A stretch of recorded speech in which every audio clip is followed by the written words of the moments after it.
دكتورة دانا بعد إذنك ممكن تقفل الشير لحد ما يخلص الدكتور أشرف من الانترودكشن. يعطيك العافية. الله يعافيك.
دكتور أشرف يعطيك العافية. العدد يكتمل، إذا ممكن تحب نبدأ.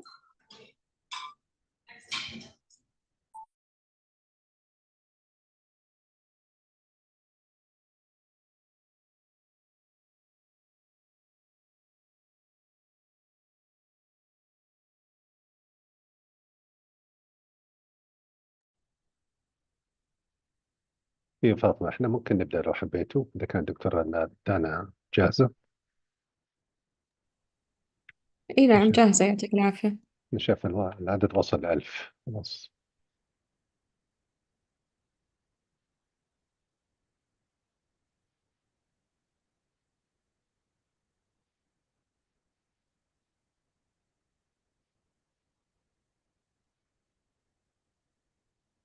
بس فاطمة أعطيني أوكي، متى أبدأ؟ الآن دكتور. نبدأ خلاص؟ جاهزين؟ طيب. بسم الله الرحمن الرحيم، الحمد لله رب العالمين، والصلاة والسلام على سيدنا محمد وعلى آله وصحبه أجمعين. Ladies and gentlemen, dear colleagues, Assalamu alaikum wa rahmatullahi wa barakatuh. First of all, I would like to welcome you here in this scientific event, in this wonderful night, where we are going to have a very important topic that will enhance our capability and competency to manage patients with diabetes and chronic kidney disease. Before I start, I would like to introduce myself. I'm Dr. Ashraf Amir. I'm a consultant for medicine. I'm the Chief Medical Officer of the International Medical Center in Jeddah, and the Vice President of the Saudi Society for Family and Community Medicine. And I'm privileged here today to have my colleague, Dr. Adana Al-Mabber, who is going to be the speaker for tonight. I'm being privileged to chair this session, and I hope that it will be quite fruitful for all of us. On your behalf, ladies and gentlemen, I would like to thank Bayer for giving us this wonderful opportunity to be together here today, to share knowledge and to exchange experience. And I would like to thank the Saudi Society for Family and Community Medicine for having all these activities under its umbrella. Special thanks goes for Faxis for the organization of this event. But before I start, ladies and gentlemen, let me pave the way by saying a statement. Of course, all of us, we know that diabetes in the Kingdom of Saudi Arabia is on a rise.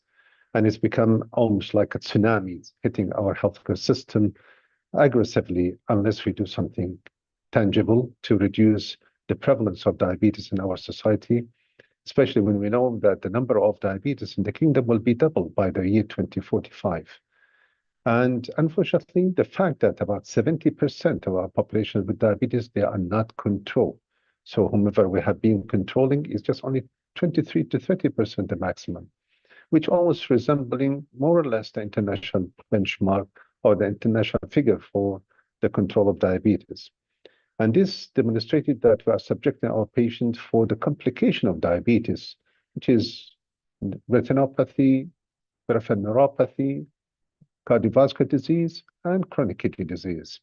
And of course, as we have been witnessing, the high prevalence of chronic kidney disease in our population, the Kingdom of Saudi Arabia, with a special focus in association with diabetes as the complications. And of course, we have been privileged, in fact, to have very simple tools to early screen those people at risk for chronic kidney disease, where we can use the AUCR and EGFR as simple tools. Yet on the other spectrum, we have been privileged to have smart molecules like the non-steroidal MRAs, which is mean to be efficacious and play a major role in controlling of chronic kidney disease in patients with diabetes, along with other medications. And in this regard, have been privileged here today, ladies and gentlemen, to have Dr. Dana Al-Mu'abber, who is a consultant diabetologist and family medicine consultant and deputy director of Diabetes Care Center in King Salman Hospital in Riyadh, the Kingdom of Saudi Arabia. So in the coming 40 minutes, she's going to talk about non-steroidal MRAs, the bridging cutting-edge evidence and guidelines for the real-world impact. We would like to thank you, Dr. Dana, for your contribution and for accepting the invitation for our scientific event. And I would like to leave the floor for you.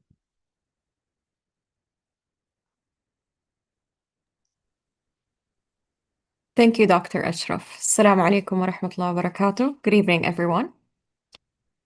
السلام.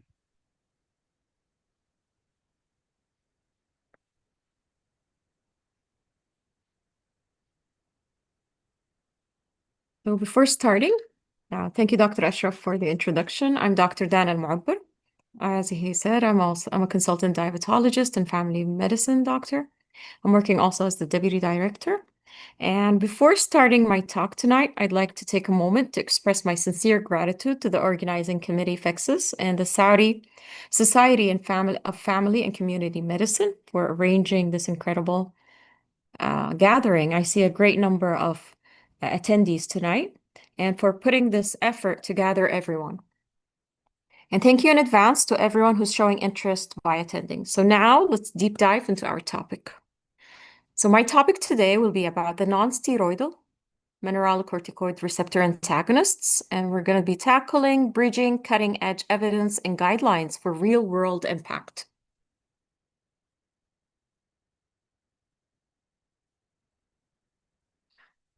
So the content of my talk will be about a case presentation, the holistic coordinated care for patients with type 2 diabetes, the importance of early and frequent screening for residual risk using urine albumin to creatinine ratio testing, holistic patient-centered approach to type 2 management, the recent guidelines recommendations for management of type 2 diabetes patients with chronic kidney disease, when to manage and when to refer patients with type 2 and chronic kidney disease.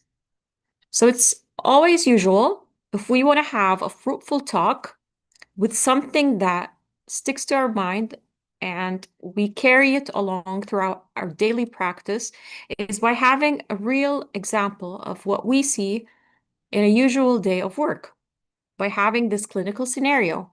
So this is a patient, his name is Ahmed.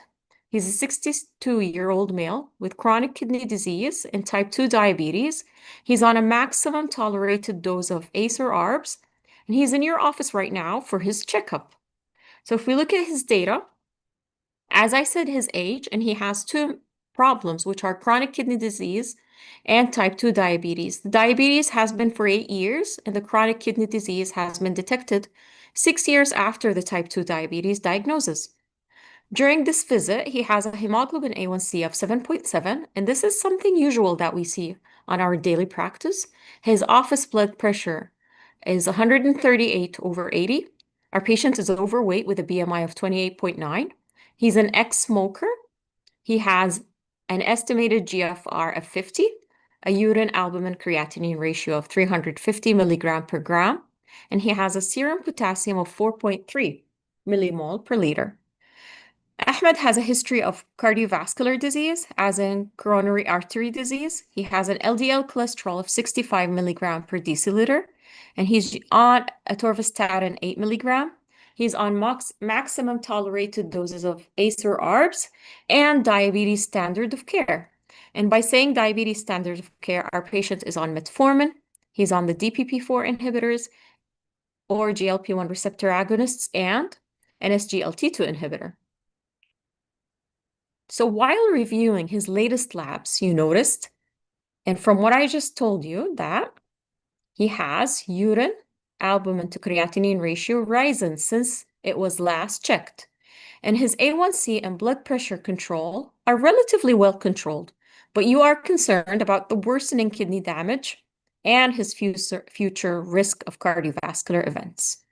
So how would you treat a patient like Ahmed? And just keep in mind, imagine this kind of scenario that doesn't look so striking, maybe to some people, while to others it does. And with the busyness and hectic crowdedness of the clinic, and you see your patient and you have like a couple of minutes, like a 15 minutes that you, in a great setting without interruption, with an A1C of 7.7, blood pressure control, not, we can say relatively, but he has a urine albumin to creatinine ratio of 350 and GFR of 50. So if we look at it and how to translate all this data on a figure, Ahmed has experienced a gradual change in his estimated GFR over the past 4 years. So if you look at the lower part of our slide, throughout the years from 2019 till 2022, we're having a gradual decline from 75 GFR to 72 to 68 and to 55. And now in our visit, the patient came with a GFR of 50. His latest urine albumin creatinine ratio value is concerning because throughout those past years, from 30, 50, 100, and then coming with 350. And if we look at how do we categorize Ahmed on the chronic kidney disease heat pad, if we look at the GFR from the GFR perspectives, we're saying he's in grade 3A. And according to his albuminuria category, he is in A3. So he has a severely increased. So would you prefer to manage or refer this patient to Ahmed? And I think if people want to write down their answer in the chat box, just to see how are we thinking and how are we comfortable with a case like Ahmed? Of course, we're talking in a primary healthcare setting, whether it's an individualized building or whether you're talking about a family medicine clinic, in a hospital institute, or in a primary healthcare center.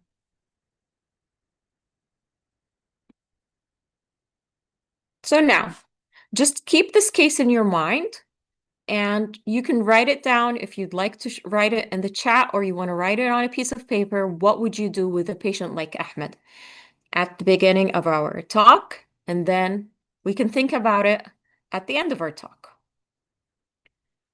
So family medicine and endocrinology are key also for early diagnosis and treatment of patients that face a complex journey.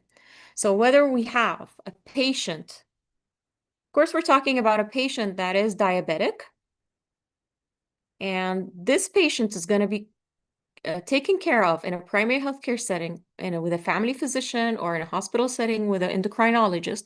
He's first going to be diagnosed, he's going to have his treatment, and he's going to have his follow-up. And we do know, according to the guidelines in our best practice, we're going to check the patient's kidney status. So if we're having a patient with a chronic kidney disease, stage 1, we're going to be following up with that patient. Once our patient goes into stage 2, we might refer the patient if we're having doubts or something, but we are going to treat the patient. We are going to modify some of the medications. If my patient is going to go through into a stage 3A or a stage 3A, I'm going to refer him. And then maybe I'm just going to refer him for a consultation and the patient would go back to me. Unfortunately, if my patient advances or gets lost in the follow-up track, maybe he will have an adverse event with a hospitalization, and patients might progress with the progression of the diabetes disease nature and the complications, unfortunately, into a stage 4 or stage 5. And here, when we talk about these, the patient could be between hospitalizations of adverse events or patient receiving advanced care, whether we're talking about patients going through heart failure or acute kidney complications, and is my patient following up in a secondary or tertiary hospital. So increasing frequency of estimated GFR and urine albumin creatinine ratio screening, medication burden, and risk of associated complications go out through all the patient's journey, unfortunately, that's having diabetes. If we talk about the KIDCO guidelines, and they highlight the importance of holistic coordinated care for patients with type 2. So if I say my patient is diabetic, it's not only about glucose. We're talking about having a comprehensive management for patients with diabetes and also for chronic kidney disease. There has to be a pharmacological therapy. There has to be a glycemic monitoring and also targets from all the package or bundle of all the cascade of impeding complications or the comorbidities that are occurring to the patients, and also the lifestyle intervention. And this regular risk factor reassessment every 3 to 6 months. If we are in a luxurious condition, we're going to say every 3 months. And unfortunately, we do see that kind of loss of patients throughout the tract. So the goals is to promote self-management and team-based integrated care, use organ protective therapies, and treat the multiple targets. Despite standard of care therapies, patients with chronic kidney disease and type 2 diabetes are at high risk of chronic kidney disease progression. And whether we're going to talk about the ARBs, as in the renal study, or we're talking about the SGLT2 inhibitors like dapagliflozin and the DAPA chronic kidney disease study, here, if we look at those two studies, whether we're talking about losartan versus the placebo, and how is the effect patient are improving, still there is residual risk. And if we're talking about the dapagliflozin versus the placebo, still there is an impending residual risk. So the late diagnosis and chronic kidney disease progression in patients with type 2 diabetes burden both patients and the healthcare system. Because the impact of a chronic kidney disease associated with type 2 diabetes versus just having type 2 diabetes alone, it has doubling the risk of MI cases, more than almost 5 times the risk of heart failure, more than 2 to 6 times the risk of hospitalizations from heart failure, and unfortunately, 3 times the risk of cardiovascular death. Because we do know that patients, unfortunately, with chronic kidney disease and type 2 diabetes do not have the unfortunate just outcome of just dying from the chronic kidney disease or the end stage of kidney disease, but also they're having the risk of death from the cardiovascular risk. Again, type 2 diabetic patients with moderately to severely increased albuminuria versus type 2 diabetics with normal albuminuria. Here we have higher rates of ER service use, which is 2 to 4%, higher rates of inpatient admissions, which is 4 to 10%, and higher risk of receiving dialysis or hemodialysis, but by unfortunately 4 to 40 times higher. And just imagine the impact of just having one patient going through those higher risks on the healthcare system, whether we're talking about the cost, whether we're talking about the burden, whether we're talking about the admission rates, or even on the patient's personal life and how that affects the patient's personal income if he's a caregiver in the family.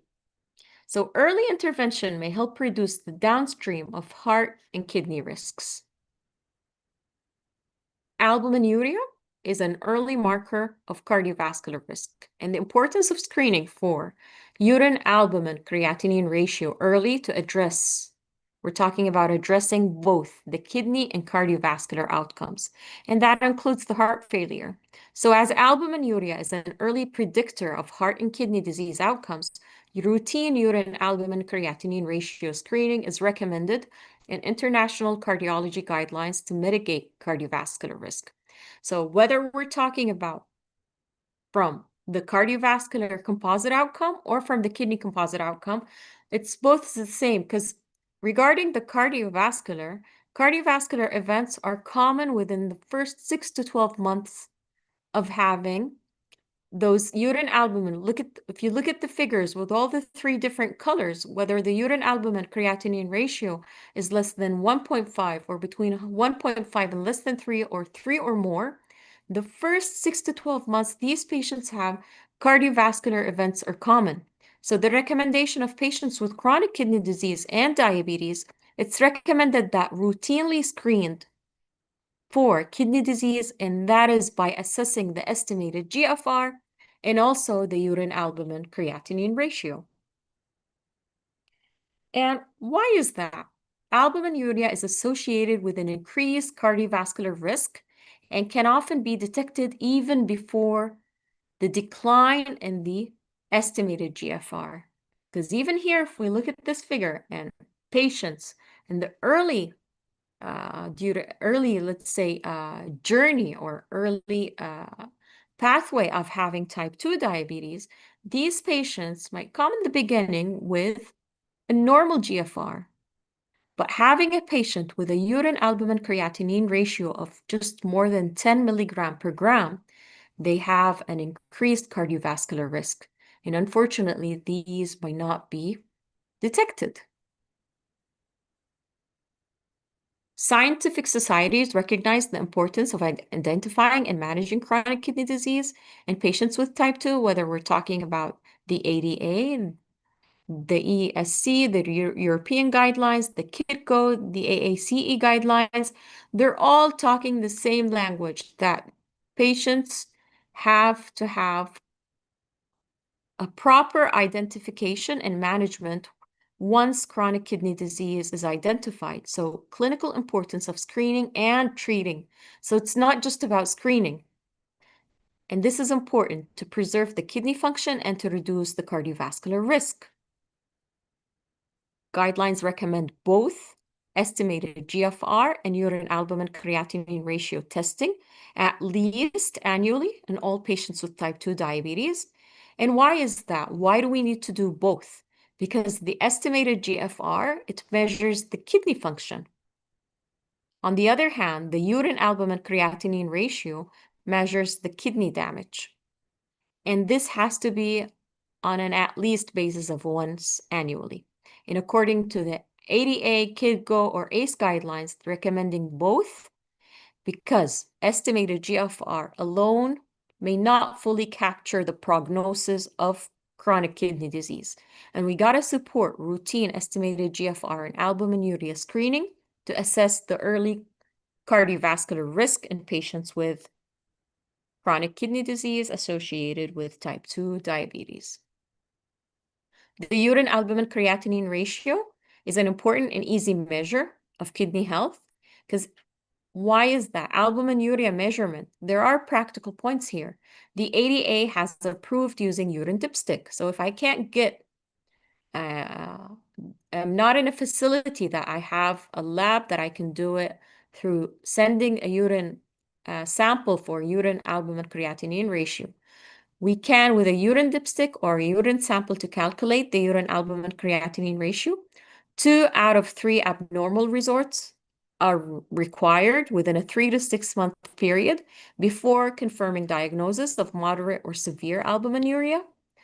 And having the old 24-hour collection that is not so practical for patients does little to improve accuracy, and it's not recommended. Random spot urine collection is recommended. And if we just, the second part of having 2 out of 3 abnormal results, because some factors might be happening to the patient that would give me a false abnormal result. Like a patient that has been exercising within the last 24 hours of giving the sample. If a patient is having infection, fever, congestive heart failure, marked hyperglycemia. If it's a female during her menstrual period and marked hypertension, all these can elevate the urine albumin creatinine ratio independently of kidney damage. So this is easy, but just for us to remember. I'm sure a lot of us know these points, but just try to remember now, how many patients have you seen during this month with an abnormal or high urine albumin creatinine ratio, and you've seen a previous one that is high, and you still think, did I do something or not for my patient? So the ADA guidelines recommend reducing very high albuminuria levels to slow the chronic kidney disease progression. And the treatment recommendation that people with chronic kidney disease who have an albumin creatinine ratio of 300 or more of milligram per gram, a reduction of 30% only or greater is recommended to slow down the chronic kidney disease progression. And why is that? Because every 30% reduction leads to kidney benefit, and with the potential to reduce the risk of chronic kidney disease progression from severe to moderate. So let's say we have a patient that has a 610 albumin creatinine ratio, and by reducing it for almost 30%, we lower it to 427. We might say it's still a high number. He's still in the severely increased category. Again, by 30% to 299. So every 30% reduction leads to kidney benefit. And a more than 30% reduction in urine albumin creatinine ratio may be required for some people to reduce the risk of chronic kidney disease progression. from severe to moderate. Again, if we're talking about chronic kidney disease, what comes into my mind always, and I'm sure everyone like me like that, if you say chronic kidney disease, we're talking about GFR, talking about urine albumin creatinine ratio, and we're talking about certain medications that pop into our head.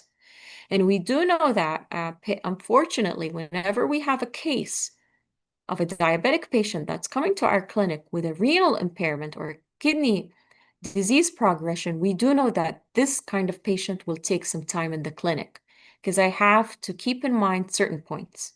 But let's go back to the therapies to slow down the chronic kidney disease progression associated with type 2 diabetes. These medications have evolved throughout the past 40 years. So if we talk about the early 80s, there wasn't any specific therapy for chronic kidney disease. And then came the antihypertensive, later on the glycemic control benefit. And in the 90s, if we talk about the ACEs inhibitors, the ARBs, and then after a long period, like by the 2019, where SGLT2 inhibitors came booming. And here we're talking whether about the CREDENCE trial, the DAPA chronic kidney disease, or the EMPA kidney. Also, we have in the Fidelio or the Figaro studies, whether in 2020 or 2021, the finerenone or the GLP-1 receptor agonists, like right now we're having with the FLOW trial. So recent findings on the kidney and cardiovascular benefits of finerenone, SGLT2 inhibitors, and GLP-1 receptor agonists have changed the therapeutic landscape for chronic kidney disease and type 2 diabetes. So we have three categories that have changed the game for patients with type 2 and chronic kidney disease. How does that work? How do different type of medications work through this kind of complex pathophysiology? Because the complex pathophysiology underpinning cardiovascular and kidney disease in people with type 2 calls for a holistic approach of treatment. It's not just a one problem in a one point. We're talking about hemodynamic problems, we're talking about inflammation and fibrosis, and we're talking about metabolic dysregulation. So we have some categories of medications like these SGLT2 inhibitors and the GLP-1 receptor agonists that work on the metabolic. We have the RAS inhibitors that work on the hemodynamic. And we have some medications like that work on the, like the finerenone that work on the inflammation and the fibrosis by decreasing the inflammation and fibrosis and endothelial dysfunction and remodeling and working on the proteinuria. The ADA and EASD consensus report recommends a holistic patient-centered approach to type 2 management, and we gotta always individualize our approach, because if I'm having a patient with type 2, it's always a must. I ask myself, is my patient having heart failure? Does my patient have chronic kidney disease? And if so, is he on maximally tolerated doses of ACE or ARBs? Is my patient suffering from an atherosclerotic cardiovascular disease, or does he have indicators of high risk? Another thing is, does my patient have any common comorbidities, or does he have a high risk of those, or does he already have those complications like retinopathy, nephropathy, or neuropathy? And I can, with 100% guaranteeing that everyone, whoever have seen patients during this month, have faced and tackled the patient going out with unfortunate complications. And also we're having the cerebrovascular, the cardio, or the peripheral artery.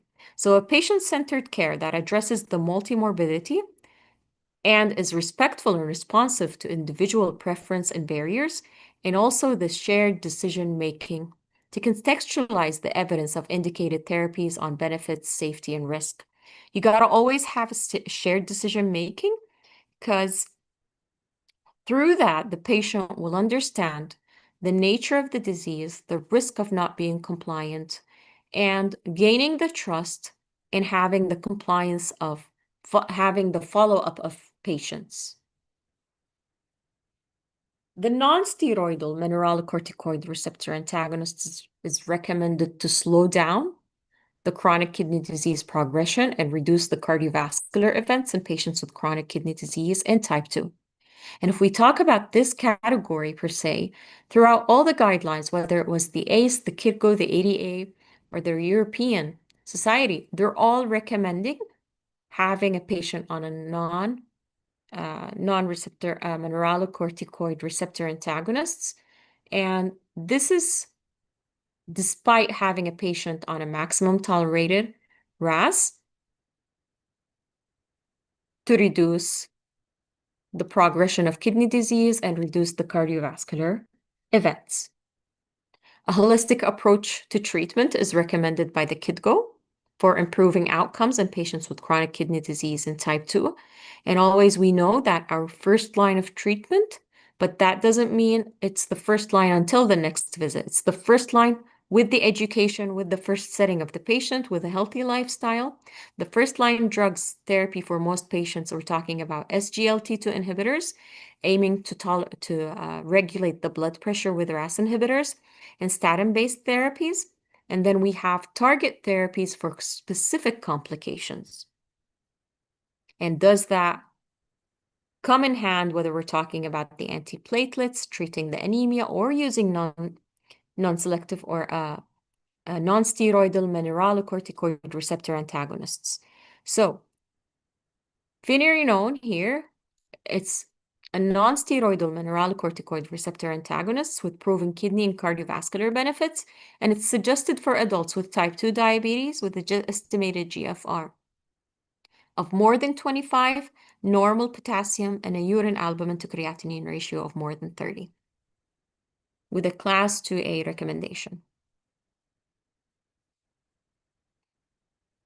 Again, recommended pathway, treatment pathways based on patient diagnosis, and that drives the objectives of treatment. So managing a patient according to the European Society of Cardiology, managing a patient of cardiovascular disease in patients with type 2. So first of all, we confirmed the type 2 diabetes, we confirmed the cardiovascular disease, and then we're going to think of our, like, just as we say, the compelling indications of a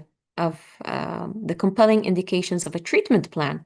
So if I'm having my patient with a type 2 or atherosclerotic cardiovascular disease, to reduce that cardiac risk, we're going to add, or we're going to think of a GLP-1 receptor agonist, an SGLT2 inhibitor. But if I'm talking about a patient with type 2 and heart failure, to reduce that, an SGLT2 inhibitor is an option. While if I'm having a patient with confirmed chronic kidney disease, to reduce the risk, we're thinking of finerenone or having an SGLT2 inhibitor. So all treatments are recommended independently of the glucose control. So it's always a must to remember that regardless of the glucose control, and it's in addition to standard of care. Key updates in the European Society of Cardiology guidelines. Here, just to show you that guidelines for the management of cardiovascular disease in patients with diabetes, there's a grade 1A recommendation that finerenone is recommended in addition to ACE or ARBs in patients with type 2 with a GFR of more than 60, with an urine albumin creatinine ratio of 30 or more, or an estimated GFR of 25 to 60 with a urine albumin creatinine ratio of 3 milligram per millimole, or 30 or more milligram per gram. And this is why, to reduce the cardiovascular events and kidney failure. And another focused update regarding the diagnosis and treatment of acute and chronic heart failure now. Also a grade 1A recommendation that patients with type 2 diabetes and chronic kidney disease, finerenone is recommended to reduce the risk of heart failure hospitalization. Clinical guidelines for the management of chronic kidney disease in type 2 recommend the combination of drug therapies to optimally reduce risks, with finerenone proposed as a core of treatment pillar. So if we're talking about medications to be given to a patient with type 2 diabetes and chronic kidney disease, our patient has to be on a RAS inhibitor, on a non-steroidal mineralocorticoid receptor antagonist, and an SGLT2 inhibitor to optimize risk reduction a 3-pillar drug therapy should be combined with glycemic control, with blood pressure control, with lipid control, keeping in mind smoking cessation, proper nutrition, and regular exercise. So now again, my question, would you consider this pillar approach for Ahmed's treatment? Because if we go back and remember what Ahmed was on, he was on RAS inhibitors and he was on SGLT2 inhibitors, and our patient had a GFR of 50 and an albumin creatinine ratio of 300 plus. So would you consider treating the patient or referring him in your setting? So now just take a moment and remember what you have wrote down on a piece of paper and what was your answer at the beginning of our talk, and how do you think about it right now?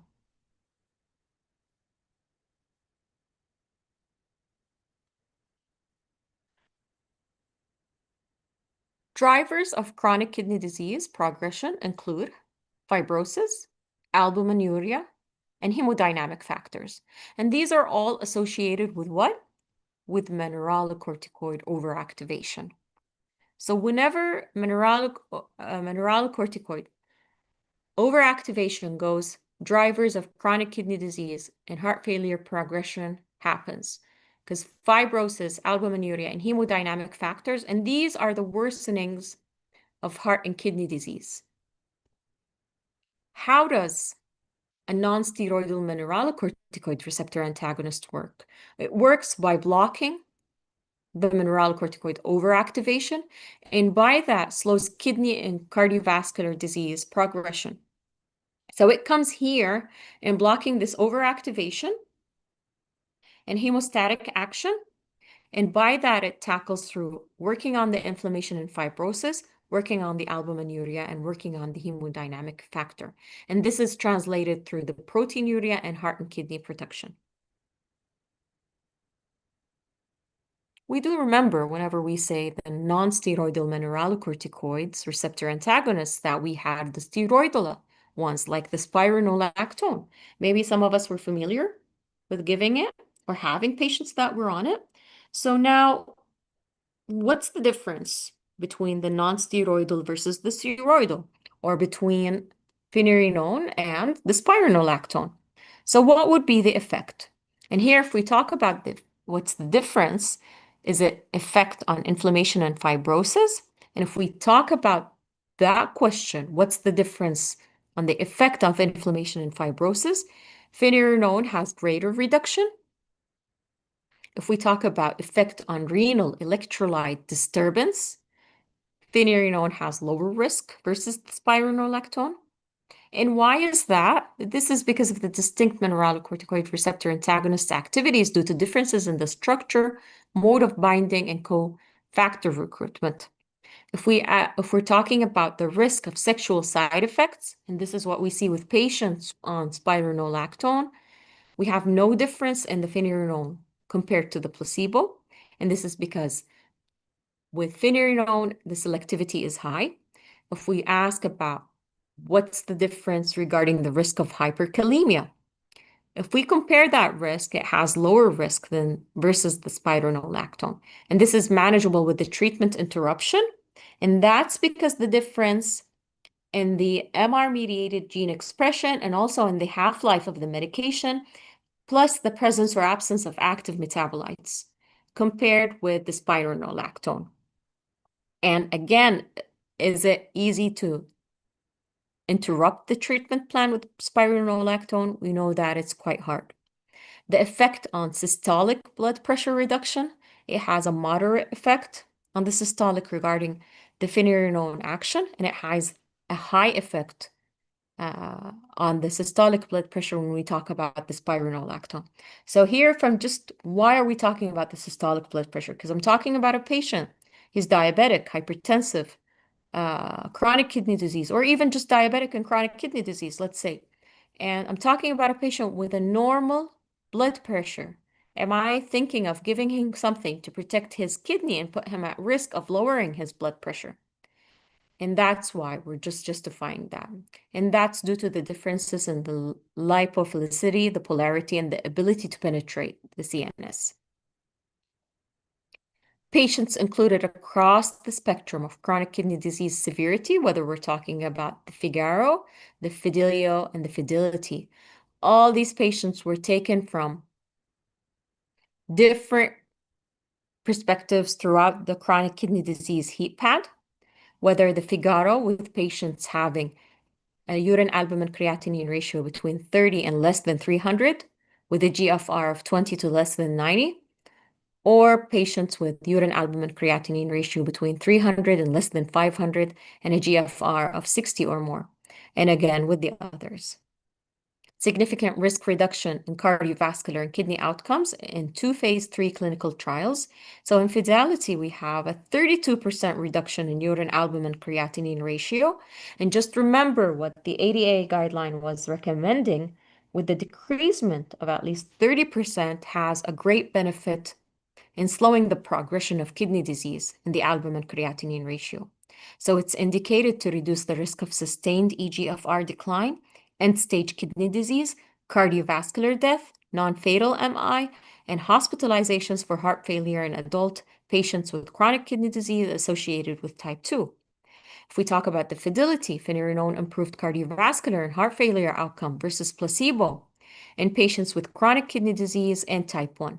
We have a 22% reduced risk of first hospitalization heart failure, a 17% reduced risk of cardiovascular death and first hospitalization of heart failure, and a 32% reduction or decreasement in the reduced risk of the new onset of heart failure.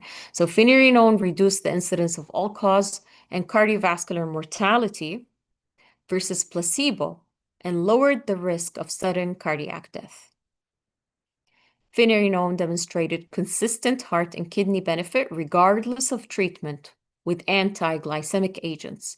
So again, I'm going to ask myself, does it really make a difference if my patient was on SGLT2 inhibitor or a GLP-1 receptor agonist? Was my patient on insulin? Does that make any difference? Well, here we're telling you, finerenone demonstrated consistent heart and kidney benefit, and this is our main target, regardless of treatment. So regardless of the baseline hemoglobin A1C, insulin use, A1C variability, or diabetes duration, irrespective of SGLT2 inhibitor use and irrespective to the GLP-1 receptor agonist use. Finerenone had similar adverse effects compared with placebo, and the clinical impact of increased incidence of hyperkalemia was minimal. So with a robust potassium management strategy guided by regular serum potassium monitoring, there were no hyperkalemia-related deaths in over 13,000 patients over the 3 years median follow-up. And we'll go into how to give the tips and tricks of how to follow up with a patient regarding their potassium level.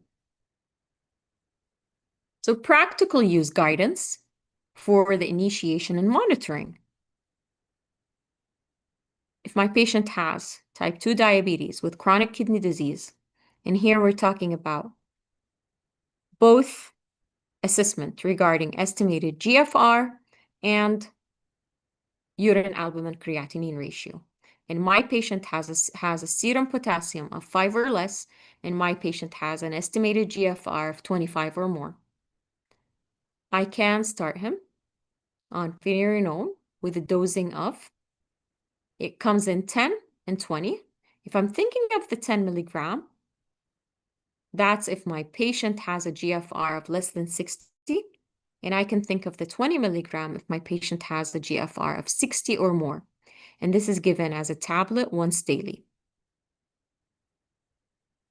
Treatment adjustment, and this is what happens if I'm planning on treating my patient, and because of what I've seen with the albuminuria he's suffering from, it's better not to book this patient for the follow-up of a 3-month duration.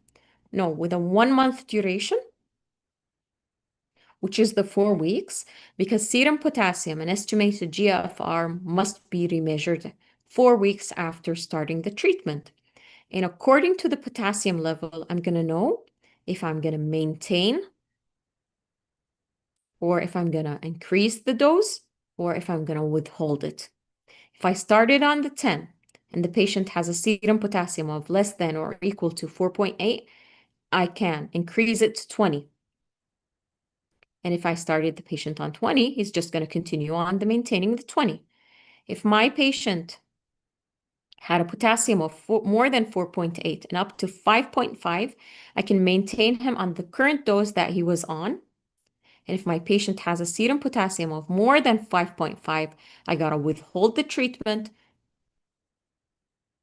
and restart at 10 when the serum potassium is less than 5. So monitoring is important and remeasured regarding assessing the serum potassium and GFR 4 weeks after starting treatment, 4 weeks after restarting of treatment, or 4 weeks after dose increase. Thereafter, serum potassium should be remeasured periodically as needed. And there are some contraindications, like having patients with Edison disease, concomitant treatment with strong cytochrome P450 inhibitors, or hypersensitivity to the active substance of any of the expense. Take special considerations in patients prone to hyperkalemia. The key takeaways, the 5 5s of finerenone treatment. We initiate and monitor. We initiate if the GFR is more than or equal to 25. We initiate treatment with serum 5 or less. We withhold the treatment if the serum potassium is more than 5.5.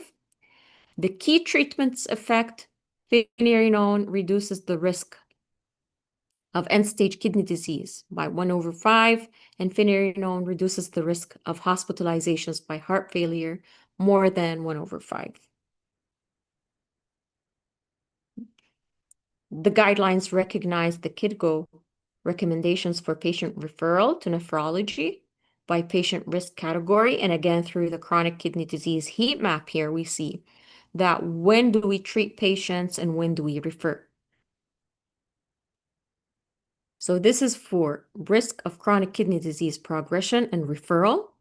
Individuals should be referred to a nephrologist if they have continuously increasing urinary albumin levels and or decreasing estimated GFR, and or if the estimated GFR is less than 30.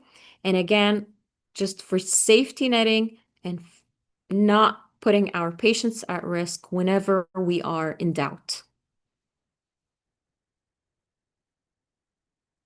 And I'd like to thank you.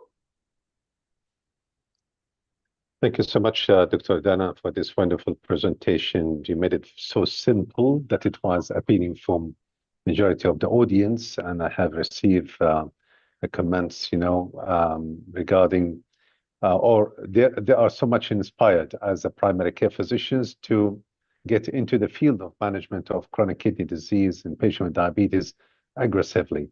And this will highlight our role as a family physician and primary care to safeguard, to be the gatekeeper where we can monitor those people at risk into not to get into the chronic kidney disease by using the simple tools that we have you have alluded to, and using the medications as well.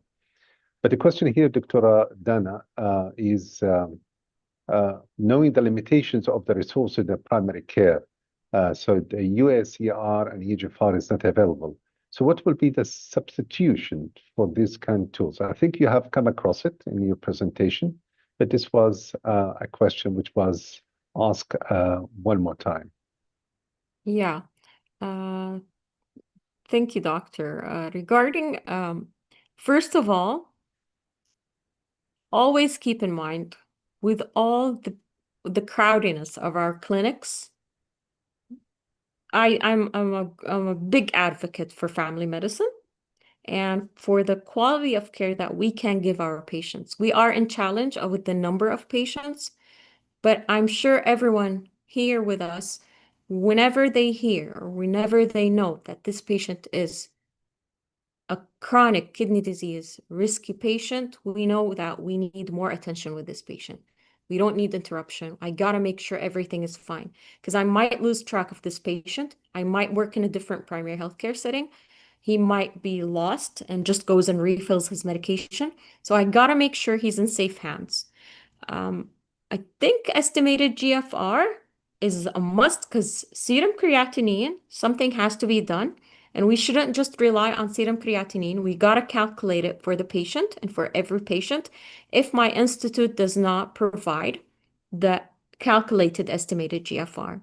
Regarding the urine albumin creatinine ratio, if we don't have the luxury or the facility to do it for us in the lab, we can use the urine dipsticks.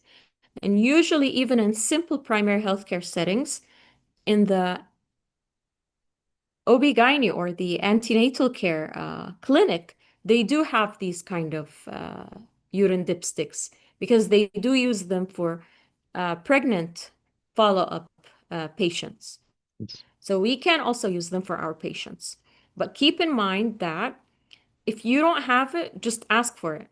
Because some centers, and I've come across some of them that because no one asks for it, they didn't know it was available. Okay. The other question, Dr. Dana, to what stage of chronic kidney disease the family physician, the primary care physician can manage? So you said stage 1, stage 2, Yeah. and then some of our colleagues, they are managing, in their centers, stage 3A as a family physician. So what is your comment on this? Is it depends on the availability of the resources, the competency of the physician, the availability of the multidisciplinary specialties like nephrologists nearby? So what's your comment on this, please? Yeah, thank you. Thank you very much. This is an important question because it's kind of a dilemma. Yeah, if we're talking about guidelines, referral has to be done if the GFR is less than 30. Mm-hmm. Okay? If we're talking about having a patient with a sudden or rising increasement in the urine albumin levels, it's better to refer him if I'm in doubt and if I'm giving him all the medication and still. If I'm in doubt of anything, to refer the patient. This is if we're talking on a perfect care scenario or in a perfect facility setting. But also we got to keep in mind, if I'm having lack of facility, if I don't have any lab settings of having my patient to just know their GFR or know their albumin creatinine ratio, then you have to have a safety netting pathway. Is it by calling a nephrologist, knowing how to refer the patients? Some centers, they do have even nephrologists that visit the primary healthcare center as a one-day clinic where high-risk patients can be referred in a certain cluster of primary healthcare centers. Okay. Dr. Dana, what's the benefits of combining finerenone with SGLT2, and what is the profile of patients, and what is the descriptions of the case of the patients regarding this kind of combinations? Thank you very much. Regarding when to combine or what's the scenario of combining. SGLT2 inhibitors, we knew that they're working on. If we're talking about a type 2 diabetic patient with chronic kidney disease, then SGLT2 inhibitor, I can say as simply as it can be a crime if you're not putting your patient on a renoprotective agent. So SGLT2 inhibitors is a must. And if we're talking about having a patient with albuminuria, then this is where comes the finerenone to add it, regardless of how control his blood sugar, but he's still having the albuminuria. So a perfect case scenario would be a patient with type 2 diabetes, chronic kidney disease, and still he's having albuminuria. Okay, perfect. Dr. Dana, we are so much engaged in managing chronic kidney disease in patients with diabetes, but we know in this part of the world, we have prediabetes, which has been proven to be associated with the microvascular and macrovascular complications in terms of chronic kidney disease. So do you think that the same approach, which we were talking about in diabetes, will be applied also in the prediabetes? Usually pre-diabetic patients, if we're talking about them, they do have Yes. the high risk. They have the impeding risk factors. And we're talking about everything. Is the patient hypertensive? Is my patient a smoker, obesity, dyslipidemia? Does he have premature cardiovascular disease in the family? So all these kind of risk factors, and that's why patients with type 2 diabetes are usually started with, whenever we start the diagnosis, they have to be screened for all the complications from day one of diagnosis. Okay. Okay. Yes. Well said. How frequently we have to investigate for the serum potassium for patient with on finerenone? This is one of the concern, in fact, of the primary care physicians using spironolactone or finerenone. So, what's your recommendations? Once finerenone is started, reassessment has to be after 4 weeks of starting the treatment. So you have to book the patient.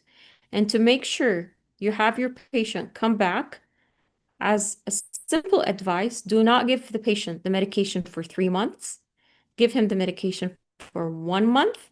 And from the first setting that you were planning to start him on finerenone, you can tell him that we need to follow up after 1 month your potassium level and reassess your estimated GFR just to know the progress of how well the medication is working. Mm-hmm. And by that, so the patient doesn't refill just takes the medication for 3 months like the usual anti-diabetic and hypertensive medications. And having the patient have it just for 1 month will make sure the patient will come back again, does the test, and we can withhold the prescription. Whenever we get the results, we can decide on to continue, to maintain the dose, or to increase the dose. Okay, well said. طيب, Dr. Dana, from your clinical practice, how do you feel comfortable managing this patient with chronic kidney disease using finerenone? Let's put it on the real world practice.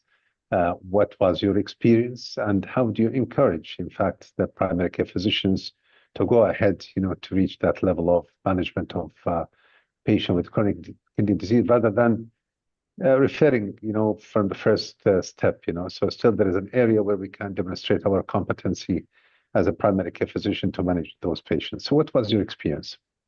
Yeah, from talking about practicality or from my own experience, if I'm in a facility where I do have estimated GFR, I do have urine albumin creatinine ratio, and the potassium level. So starting the patient was a game changer because whenever I refer patients to a nephrologist, and with the big number or the huge number of patients, I really don't know what happens later on. But right now, I can see my patient, and we do know whoever has a patient with a high urine albumin creatinine ratio, if you go back throughout the medical record of that patient, he has multiple high readings that were just, I'm not going to say ignored, but we're not taking seriously because maybe the patient had a false factor that gave him the false high. So nothing was done. I think, and previously, before having this kind of practice, I would rely more on when to see the decline in the GFR, and that would be my ticking alarm of having my patient needed to be on the proper medication. But right now, we have a simple tool that once it's seen, and it's, as we said before, the urine albumin creatinine ratio should be assessed having 2 out of 3 abnormal within 3 to 6 months. And you can do it within 3 months so easily. And sometimes you have patients with high readings. If you just go back through the previous 2 visits, he had also high readings, but it wasn't that severe, so it wasn't alarming. No. Starting the patient after 1 month and seeing and knowing that we put the patient at lower risk of cardiovascular disease before even the chronic kidney disease progression. Because as I said, unfortunately, we're having high number of patients that are known chronic kidney disease patients, but unfortunately having very bad cardiac events that could have been avoided. Yes.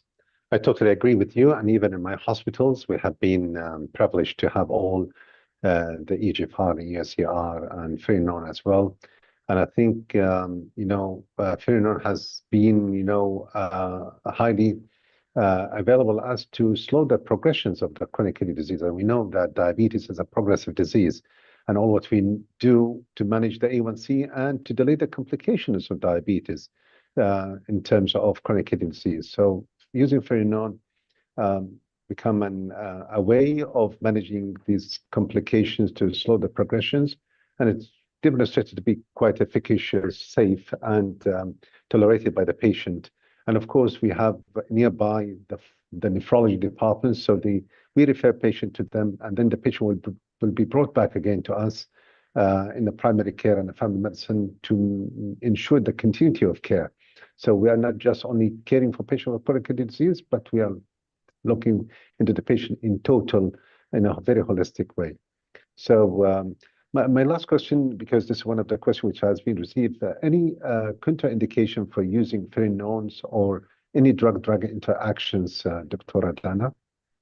Yes, the contraindications, any patient with Addison disease, any patient on cytochrome P450 inhibitors, any patient that has tried this kind of medication and had any hypersensitivity reaction, just like any other medication that patient starts on. Okay, perfect. I think we are coming to the end of the sessions. And before I end, I would like you, as a consultant family medicine, Dr. Adana, just to deliver one statement to encourage our colleagues in primary care and family medicine and internal medicine as well to play a major role in delaying the complication of chronic kidney disease. What would you like to say for them? Yeah, regarding type 2 diabetes and the unfortunate cascade of complications that comes as a package with it, having patients with chronic kidney disease or renal impairment, or having patients with albuminuria is something that must be taken seriously. We shouldn't just look at the A1C control of my patient. Having all factors or all pillars, whether in assessment or in treatment plan, is a must.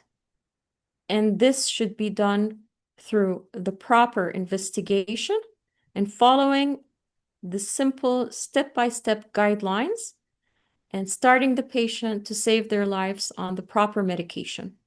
So just have the courage, and we're all following patients would be saved from multiple comorbidities or multiple unfortunate cascade of events that could have been preventable by just visiting the family physician. Well said, Dr. Adana. And I would like to also put my words, to comment what you have said, that our role as first contact with patients as a primary care physician put us in a position of responsibility to do the best for our patient from the perspective of managing the patient in total. So patient with diabetes and chronic kidney disease, we should use the simple tools with UACR and EGFR screening, which should be available. And if you don't have it, so you have the alternative. But if you don't have it, again, you have to fight for it and get it to enhance and upgrade the level of your practice. And as it has been shown elegantly in the presentation, 30% reduction in AUCR will have a kidney benefits and decrease the chronic kidney disease progressions. And of course, as we said, using the Ferrinones is recommended to slow the chronic kidney disease progression, and the holistic approach treatment is recommended by the KDIGO. And now we have been in a position to learn more about the Ferrinones, the mode of actions, and the indications and the recommendation by different societies. So please try to engage yourself with this kind of opportunity of practice to use Ferrinon early stage of chronic kidney disease and to come to the benefits which can be delivered to the patients and save the patient from the devastating consequences of progressions of chronic kidney disease. So coming to the end, we have only 1 minute. I would like to thank you, ladies and gentlemen, for being with us here today. We have been privileged to have you and host you, more than 1,000 attendees. And special thanks goes for Dr. Dana for her wonderful contributions for the success of this scientific event and for the rich informations that we have learned and the discussions we made. And I would like to thank Bayer for sponsoring this gathering, and special thanks goes to Fexis for the wonderful organization. Special thanks goes again to the Saudi Society for Family and Community Medicine. And please stay tuned with us, so every month we are going to have a scientific sessions in different modalities of engagement of us as a primary care physician. So without any further ado, I would like to thank you and I wish you a good night. Assalamu alaikum wa rahmatullahi wa barakatuh. يعطيك العافية دكتورة دانا. Thank you so much. Thank you, Dr. Ashraf, and thank you for the organizing committee. Thank you everyone for attending. مع السلامة. في أمان الله. السلام عليكم.